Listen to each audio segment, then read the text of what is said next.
all set? All right. I'm showing 301. Please rise and join me in the national anthem or Pledge of Allegiance, whichever you prefer to do.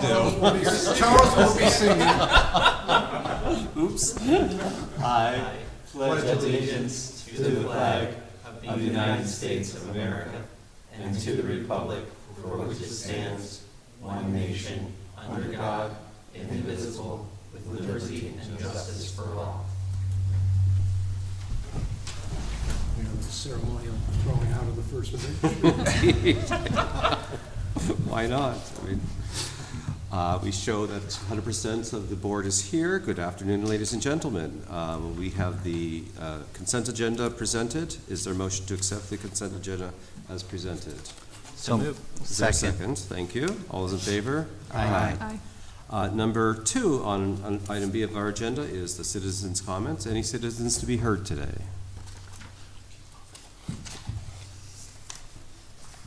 Hearing none, we can move on then to item C, our finance report. Excuse me.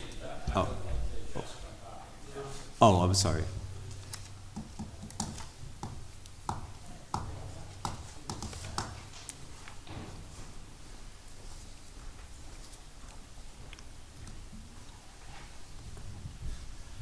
I thank you for your time. My name is Donald Crenshaw. I've just talked to council, which has shed some light that he'll be communicating with me, and I appreciate that very much so. I just wanted to share with the board my last reach out to the Redevelopment Authority. I was told I was no longer able to talk to Aaron and that all my conversation had to go to your solicitor. And with the communication I just had, I have no problem with talking to him.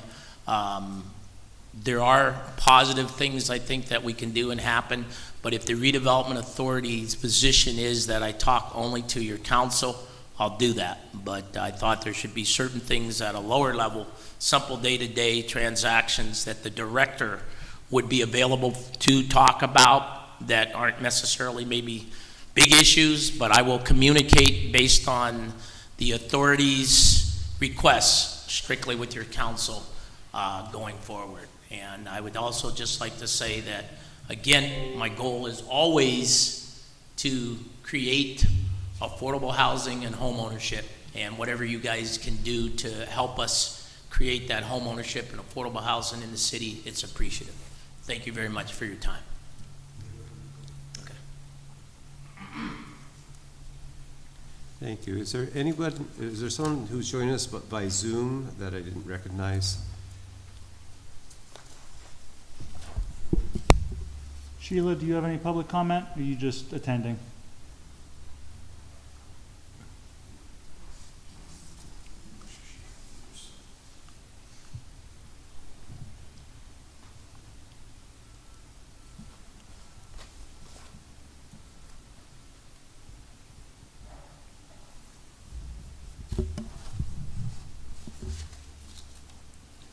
No, she must. I think you unmuted her, and she muted herself right back. I'll give her one more ask on mute if she wants to see if she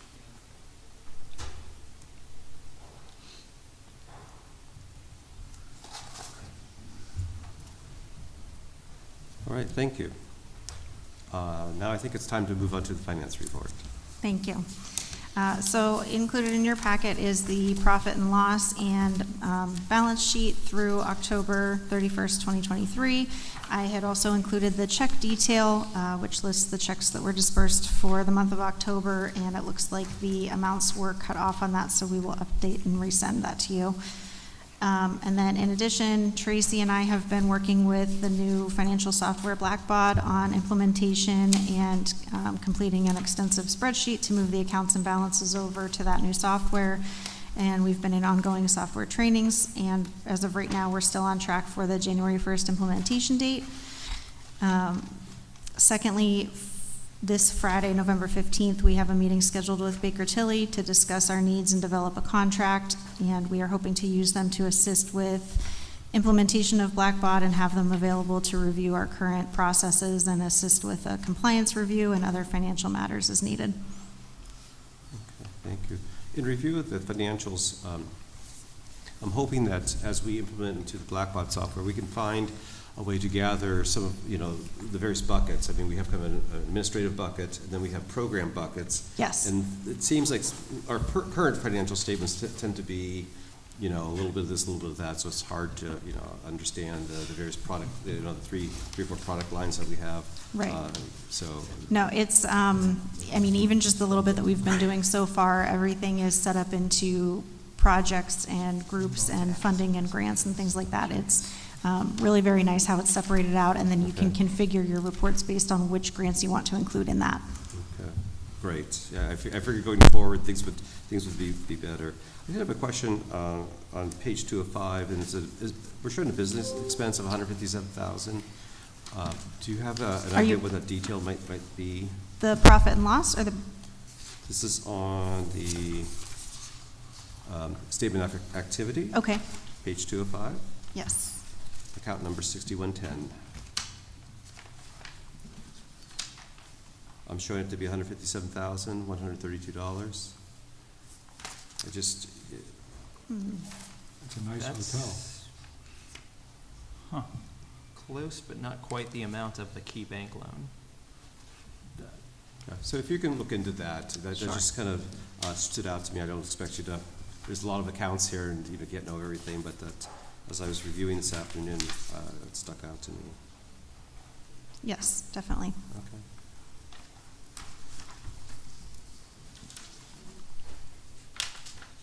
Any board member have any other observations or questions and everything? This is,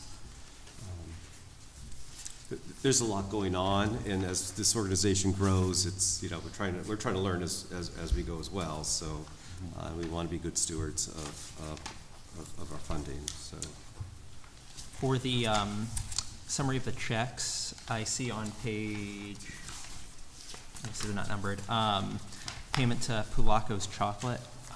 Obviously, I want to try and analyze every single line item, but I'm just curious if it was since we don't have amounts on here, just a reasonable amount spent. It was, I believe, around maybe 200 or a little less than that, and that was just one of the outreach items that they were giving Got it. out.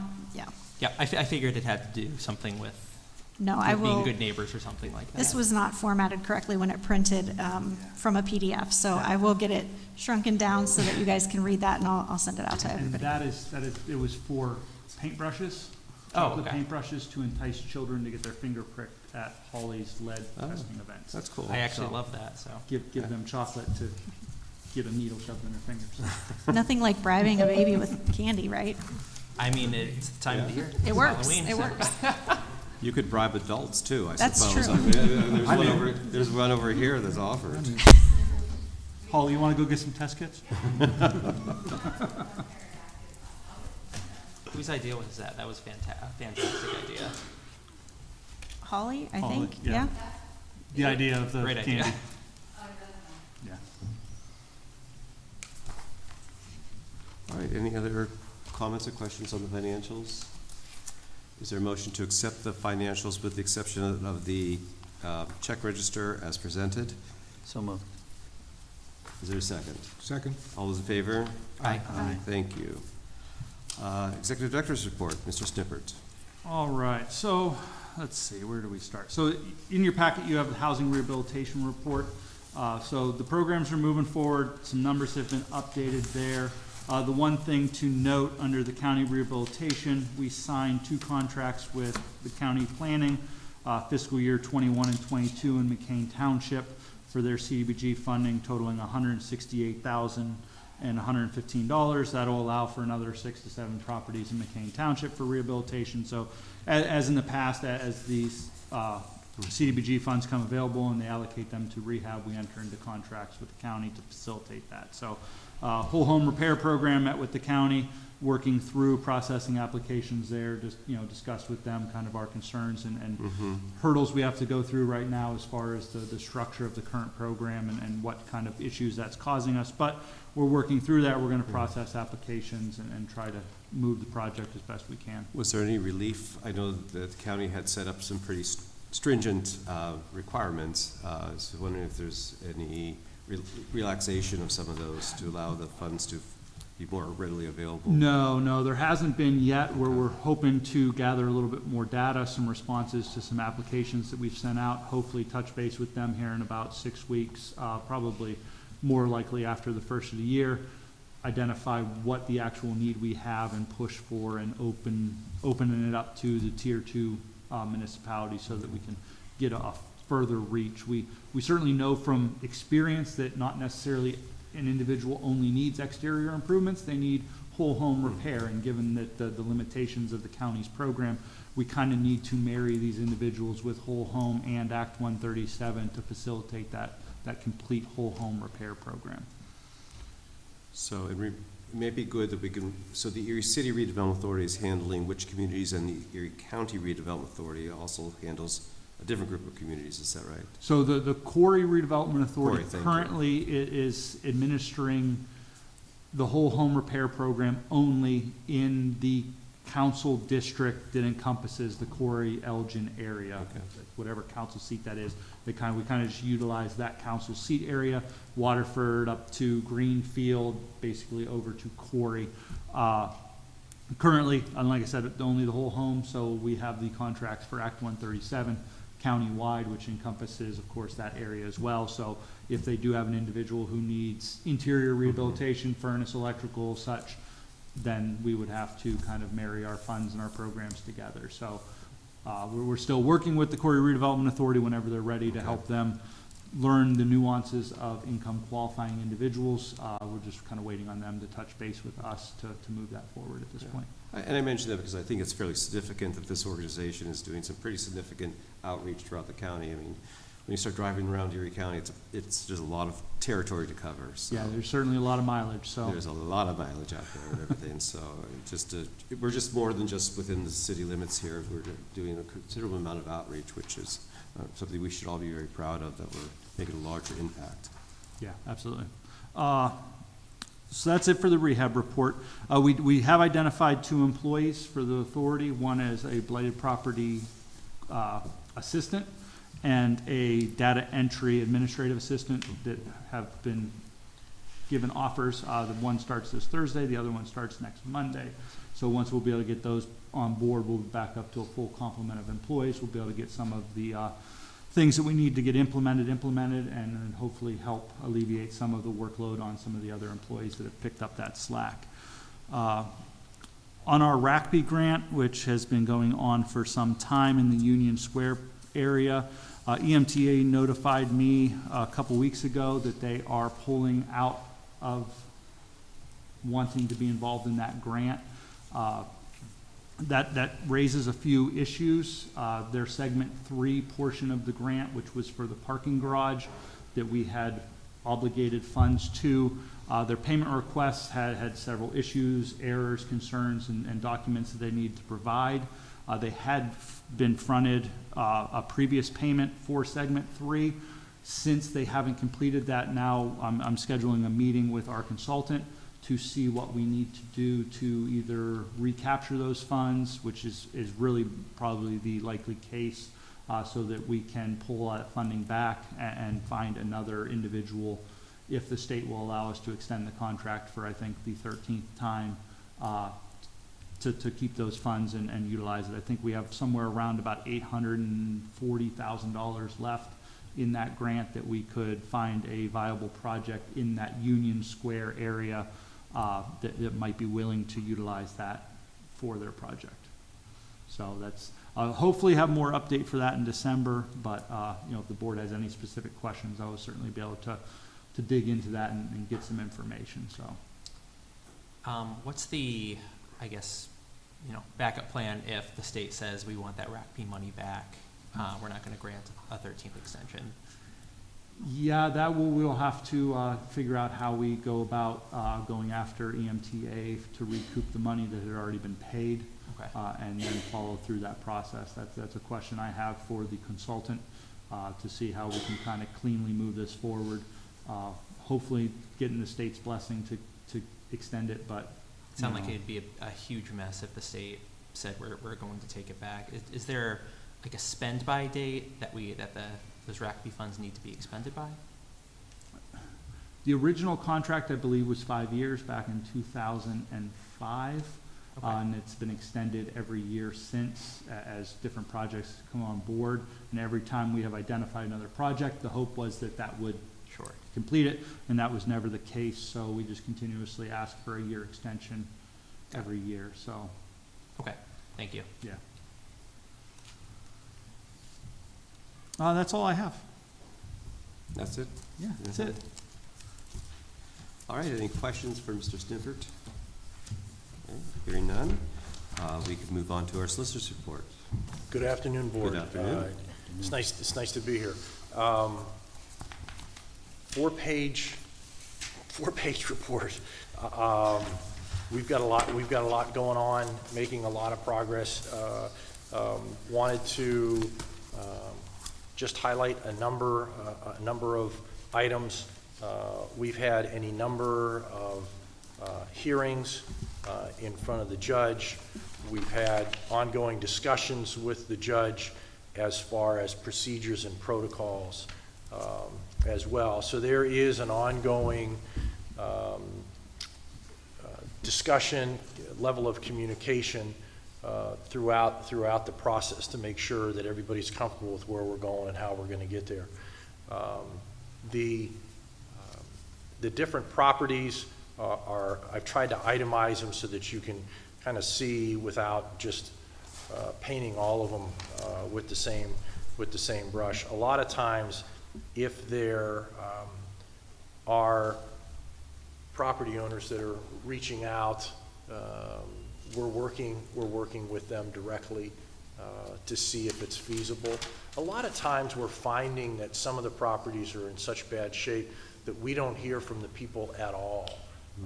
So what we're doing and the procedure that we've have followed and are continuing to follow is to make sure that those property owners have 2, sometimes 3 separate opportunities to be heard and to address any questions or concerns. The court has been very appreciative of that.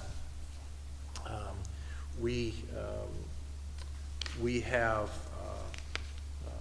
also made sure that with regard to lien holders that we've been able to reach out to them. Sometimes there's a mortgage that hasn't been satisfied. We've also, as previously indicated, we've focused our order to be more definitive and directive so that we can in turn use that order to communicate with Tax Claim Bureau, the Treasurer's Office, and also the county to make sure that liens are removed so that in turn the properties can be sold to a third party, without any concerns that there's going to be title issues out there. So we've been working very hard with Aaron and his staff. Really appreciate all of their time and efforts. I wanted to give you an idea and an overview as to what we've been doing. And like you said, Chairman, we've done an awful lot. It's almost like when I send over the petitions, I cringe a little bit because the judge is going, okay, here's another tsunami from Sunberg, but we're making sure that we're approaching the right properties, that we're addressing them in an appropriate fashion to protect the property owners and to make sure that we're crossing T's and dotting our I's. So hopefully this 4-page report reflects that. And I thank you for the opportunity. No, I really appreciate it. I mean, every day that we can move a property ahead is a better chance that the property can be restored. And of course, it shows respect to the neighborhood that the delinquent property is being attended to, and not, this must be very frustrating to live in a neighborhood that has properties in such disrepair. So appreciate that. Any questions for our solicitor, Mr. Sundberg? Thank you. Thank you. All right, we have some unfinished business. We have a meeting scheduled. Looks like we'll maintain our second Monday of the month at 3 o'clock. Is that still Yes. good for everyone? All right.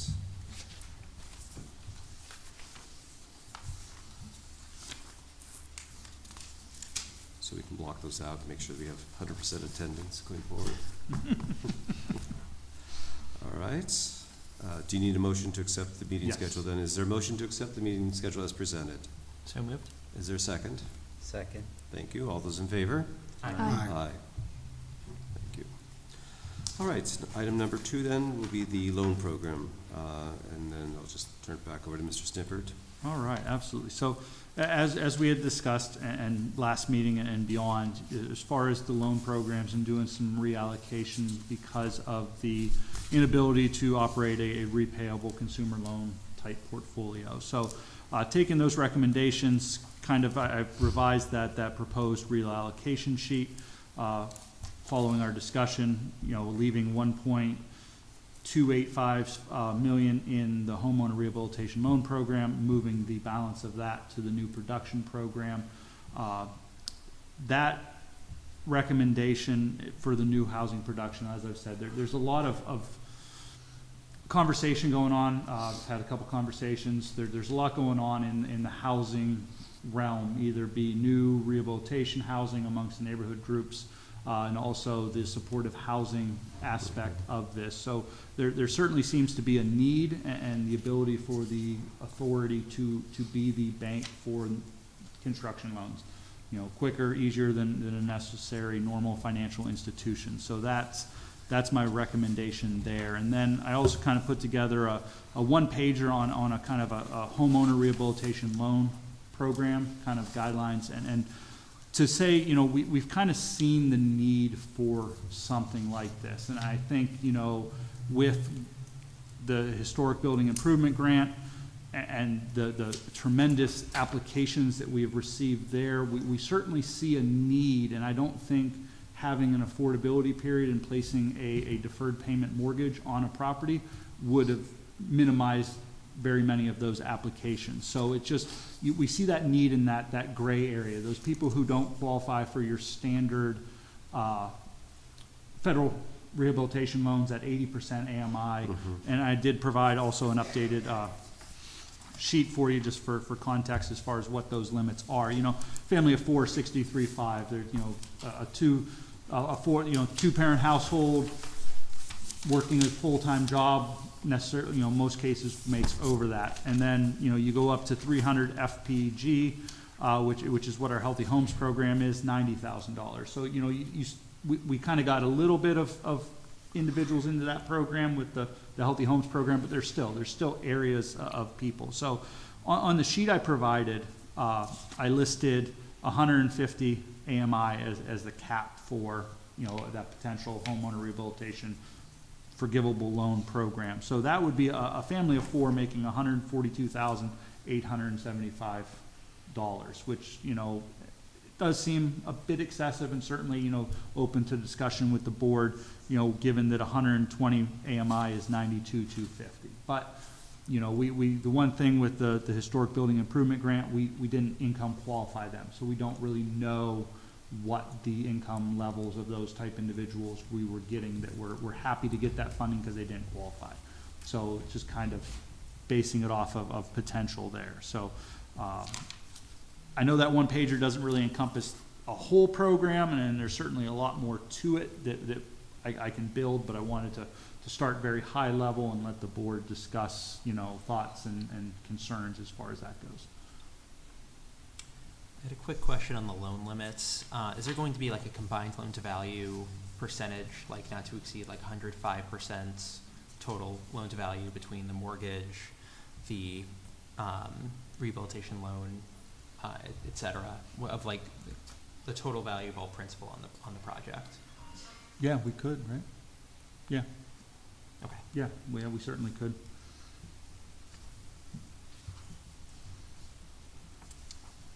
And then my other question has to do with the table of the income limits. Once this is kind of approved and up and running, will the table be posted on the authority's website with the rest of the information on it, just so anybody who's interested? Okay. Yeah, as with any of our programs that are up and running, we will provide as much information on the website as possible. So right now, the overall loan page is built and ready to be implemented. It's just hidden currently from the public. So once we have, April finishes getting all of this stuff ready so we can roll that out, we'll just make it visible and the programs will be ready. Okay, So. thank you. Is there any geographical targeting or focus for this program? Certainly listed on there, I kept the same priorities, single family and QCTs, owner occupied rental, so that duplex situation in a QCT, and then taking it, single family and owner occupied rental outside of QCT is the third and fourth level. So certainly we would focus on, the QCTs, which, I think we added two or three census tracts this year. So, seems to be every year we add a QCT to the list, so it just continuously grows. So, it's really, would be the city of area with a priority focus. Yeah, so as we raise the income limits and without priority areas, then it becomes a availability. We dilute the impact, I think, right? So, but having the priority in a QCT first, and how will we determine, so will we take a bunch of applications and then rate and rank them at one point? So the applications window will open, it will close. So I guess that would, there's gonna be a lot to do depending Try to upon understand how need. a very low income person is going to be prioritized over somebody who has more means than the other person did. Well, so that would be kind of, so as with any of our programs, whenever we roll out a new program, we get a massive amount of interest. Some of that is people who have already applied for our other programs, people who are income qualified. And so this would be more, we're gonna, the application kind of sets a base, how much do you make? And so we'll certainly gauge that, based upon their family size and what their estimated income is, to see if maybe they're more of a regular grant program, Healthy Homes, lead, whatever the case will be. And then if it appears that they're more of the loan program, then we'll slide them over to the loan program and go through that. So I think, and then as those applications come in, as with any of the programs, the lead has a priority schedule, Healthy Homes has priority schedule. You kind of take it as they come, prioritize them within the group that has applied and the people who have responded with all of their information, and then focus on which ones need the best, or fit the need in the priority levels. Okay. I think there might be somebody in the waiting room on the Zoom. I can't see that far, but is that what we're seeing? I heard a beep, like someone's in. Now there's two of us. Yes. All right, I just wanted to make sure that our viewers, are Find out. being attended to. There we go. I can't really see. It's like an eye test for me. So. Well, there's two of us. Okay. Well, a gentleman's of a certain age, we can only do so much. Okay. All right. I don't know if this number exists, but from the programs that we have currently in terms of assisting homeowners, would there be a pool of people who might not have been eligible for other programs, that then we could say we estimate we already have a number of people that have applied for previous programs and would be eligible but didn't fit in the current program? Yes. We do? Okay. Yeah, we knew going into the development of the Healthy Homes program that there was people who we had to deny because of income that would fit that 300 FPG. Of course, when we were initially developing the ARPA programs, we wanted 120 AMI. It was FPG, so we went it's 300 FPG. So we knew there was that need there, and we certainly still know that there's some need for that over 300 FPG. There's been denials because of over income still under the Healthy Homes program. So there's a need. What it is, it's a matter of finding and identifying and letting those people know that a program exists that would help them.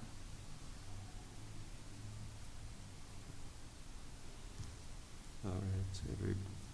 Everybody comfortable with how we're proceeding? I just have one question. Okay. On the loan limits, it indicates 30,000 with 10% matching funds. The matching funds, can we explain that? That if they were rehabilitating their property and $30,000 they had a $33,000 project, they get a $30,000 loan.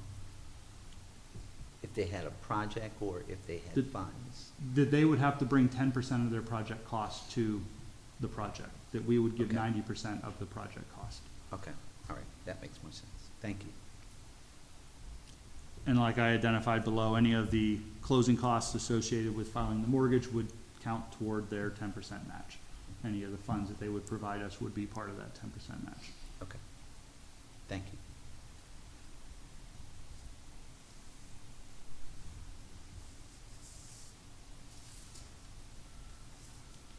And just under the priority, number one, single family and a QCT, that could be a investment property, does not have to be an owner occupied structure, right? We would prefer that these would be single-family owner-occupied properties for this program. Okay, That a rental property would fall under the rental investment loan program, given that we're allowed to loan to consumer, or to commercial loans, which a rental property would fall under. we should probably, Yeah. we should You probably add that rewrite that language. to say single family owner occupied. Yep. Otherwise, an investor could argue that they're eligible.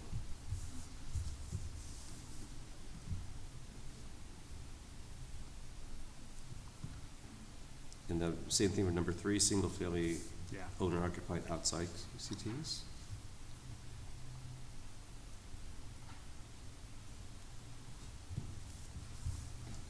Aaron, I just want to go back to Chuck's earlier point. So are we going to take these applications in phases? We're going to have a open and then a closed date on a series of applications so that we can do the ranking? Or are we just going to take them as they come and put the non-QCT ones over on the side and wait and see what else comes in the meantime? I think that that's a hard answer to give, not given that we know what the need would be. We certainly will be able to take and say, hey, we have X amount of dollars divided by a max cap of 30,000. If we get 30 applications, we'll close it down and we'll evaluate those and try to filter through those. We certainly don't want to give hope if the money runs out, but you know, it might trickle in at 2 or 3 a month, and you know, until the word of mouth spreads on the program. You know, so there might be a sliding scale as far as when the program may actually get, or applications will get shut down.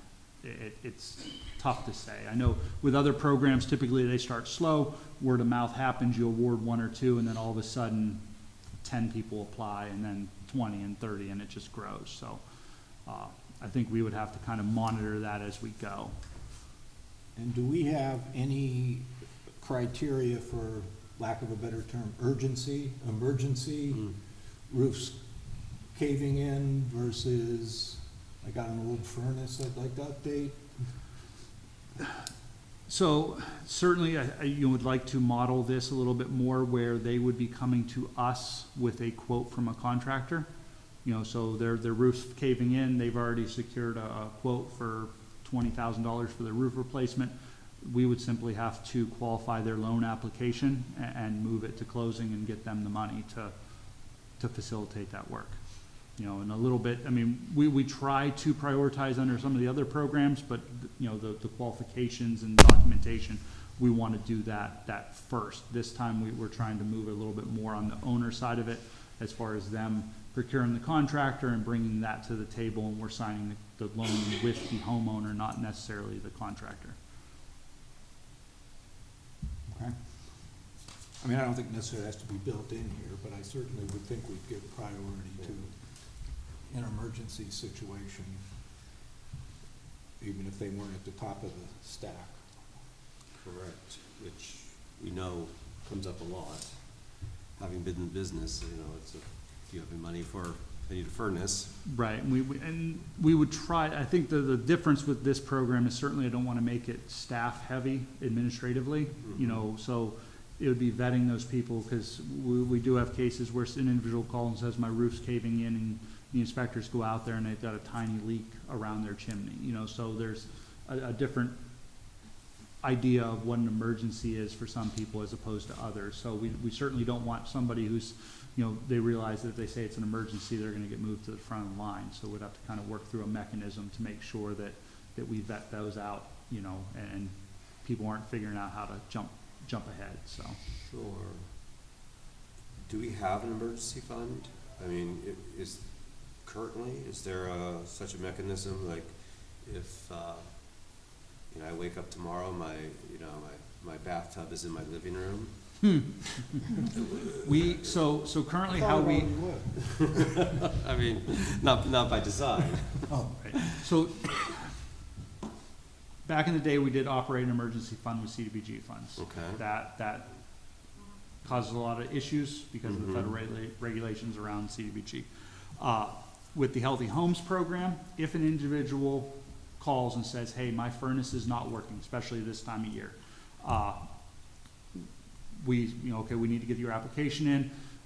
Staff will qualify the application as quickly as we can income-wise, but we also ask them at that point, we need you to contact an HVAC company. We need you to get somebody out there to evaluate that the furnace is non-repairable and provide us with that information. And then we try to fast-track them through the Healthy Homes application as quickly as we can and sign a contract between the homeowner and that HVAC contractor to get that furnace replaced. It's not necessarily we're gonna be out there tomorrow, but we can hopefully be out there and have a furnace in a week or maybe two if they're on top of getting all their information in. It's very hard to operate a program where you're out there the next day, especially when there's the limitations of qualifying an applicant income-wise, taxes, water, sewer, garbage, all of that adds some administrative time frame to that.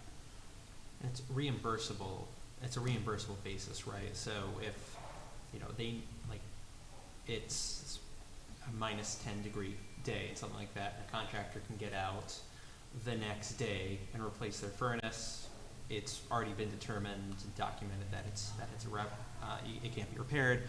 Can they go ahead and sign a contract with the contractor, buy the new furnace while their application is still working its way through? Under the Healthy Homes? Yes. No. Okay. No. Thank you.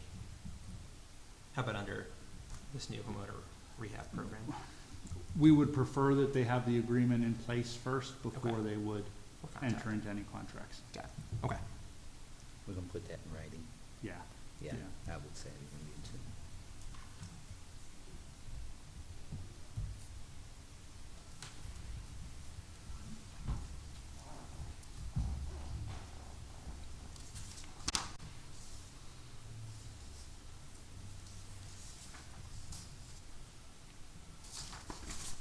Chuck, do you need a motion on this, since we're kind of reallocating something I think we previously had a motion on? I think that's a fine idea. So moved. Is there a second? Second. All those in favor? Aye. Good discussion, I think, for the input. We need to, provide as much input to, so Mr. Snifford and his staff can effectively implement everything for our programs. All right.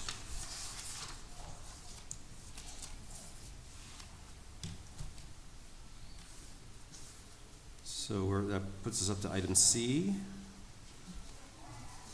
Yeah, so at the study session when we discussed that, April had brought forward some rate adjustments for the loan programs since there has been some change in really the financial structures in the United States currently with the feds. I had hoped to have some documentation for you, and I will honestly admit that I completely forgot to include that and provide that to the board. So I don't have that right now. I don't know if April remembers what those interest rate changes were based upon our notes, but I don't currently have that. So if we could table that for the December meeting, I would appreciate it. All right. I'm in grateful.